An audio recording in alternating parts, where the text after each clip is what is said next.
Today we're making a Cape Malay classic, silently stolen and renamed by the Dutch from Javanese dendeng to what is now proudly South African and known as Denningvleis met my kinders. A simple little sweet and sour meat stew every wife, mistress and mother-in-law needs to know. It all starts with the meat. If you're vegan, just close your eyes and it'll all be fine. Or use chicken instead of lamb, although beef is also fine. Here we have 900 grams or 2 pounds of nice, manageable, deboned lamb shoulder pieces for the average mouth size. You can use bone-on pieces, no problem. We need a good mix of meat and fat, so don't trim it too much, if you do trim it at all. Apart from the meat, we have a little bit of this, a little bit of that. Starting with 2 large regular yellow skin onions, 5 cloves of good old garlic, 1 or 2 green chilies depending on your willingness. We'll roast and grind whole spices, but if you're feeling a touch lazy, you can use ground spices when no one's looking. Here we have 5 to 8 cloves, 2 grams or 1 teaspoon allspice berries, 3 grams or 1 teaspoon black peppercorns, 2 grams or 1 piece of nutmeg, 3 to 5 bay leaves, 35 grams or 2 tablespoons of tamarind paste. If you can't find this, just use 2 tablespoons of vinegar, and 25 grams or 2 tablespoons of brown sugar, as well as 500 grams or 2 cups of stock or water. Start by dicing the onions as fine as you can, without chopping off your fingers. Crush, mince or chop the garlic and add it to the onions. If using chili, under the knife it goes before joining its friends. Next we toast the spices, constantly moving over medium heat in a dry pan until fragrant and just starting to smoke. Once done, you get it into a pestle and mortar or coffee blender. Work it into a finish powder.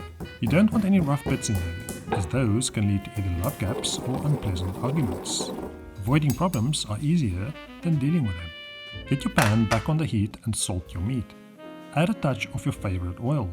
Then sear the meat until nice and brown. Fry the meat in batches, but don't overcrowd the pan. Set aside once seared. You should end up with plenty of pond in the bottom of the pan. This is the golden secret that'll deeply flavor our Denningvleis. This won't work in a non-stick pan, so opt for stainless steel or enamel coated.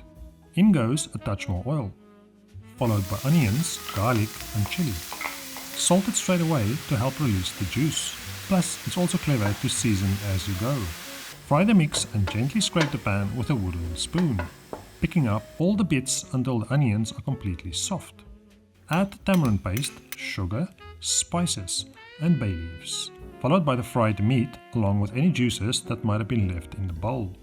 Mix a bit to force a friendship, then in goes the stock or water, followed by a little mix more to confirm the friendship. Bring it to a simmer and skim off any foamy bits that may rise to the surface. For this type of stovetop stew, I like covering it with something called a cartouche, a fancy French name for a piece of paper with a hole in it, glorified without the glory. You need a square piece of parchment, fold it in half, then in half again, then diagonally in half twice, until you have a 2D cone. Place the tip above the center of the pan, then cut the paper where the edges meet. Make it holy by snipping off the end or zalupa, leaving you with a paper lid. Place it onto the stew, making sure it's in full contact with the liquid. This will ensure a slow braising effect, while at the same time allowing it to breathe. You could also cover it with a lid, not fully covering the pan. Let that do its thing, slowly simmering for up to 3 hours, or until the meat is almost fall apart, melt in the mouth, softy. When it's nearly done, we make a little must-have, called geelrys, simply translated to yellow rice. Into a saucepan goes 150 grams or 3/4 cups of basmati rice. Give it a good wash to get rid of the starch. In goes 3 grams or half a teaspoon of salt, a 1/4 teaspoon of turmeric, 3 bay leaves, 225 grams or 1 cup of chicken stock, or 30 grams or 2 tablespoons, also known as a knob of butter. Force a friendship, then bring it to a boil. Turn it down to a minimum, cover with a lid, and set a timer for 15 minutes. After 15 minutes, you'll have yourself perfectly fluffy yellow rice. Dish up a generous mountain of rice, neatly in a bowl. Add a whole heap of Denningvleis, followed by plenty of sauce. Finely slice and add more fresh green chili, if you wish.